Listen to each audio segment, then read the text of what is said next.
Նկատել եք, որ հաճախ որևէ բիզնես էջի կամ վաճառք իրականացնող էջի անհատի հարց ես տալիս, հարցիդ հարցով են պատասխանում քիչ է, դեռ իրենց հարցի մեջ էլ միանգամից ներքաշում են քեզ որևէ գործողության մեջ անպատասխան թողնելով քո տված հարցը։ Հարցնում եմ, այսինչ ծառայությունը իրականացնում եք։ Պատասխանը ստանում եմ։ Գրեք քանակը, ուղարկեք ֆայլը, նայենք, մոտեցեք, կխոսենք եւ այլն։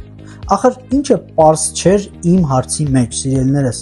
մաքուր հայատար հարցրել եմ։ Այսինչ ծառայություն իրականացնում եք թե ոչ։ Հարցս փակ հարց է, ենթադրում է այո կամ ոչ պատասխաններից մեկը։ Հիմա ներկայացնեմ վերը նշվածս հարցից հետո նորմալ զրույցի տարբերակ, գուցե պետք գա։ Ես հարցնում եմ. Բարև ձեզ, այսինչ ծառայություն իրականացնում եք։ Պատասխան. Բարև ձեզ, այո, ձեզ քանի հատ է պետք։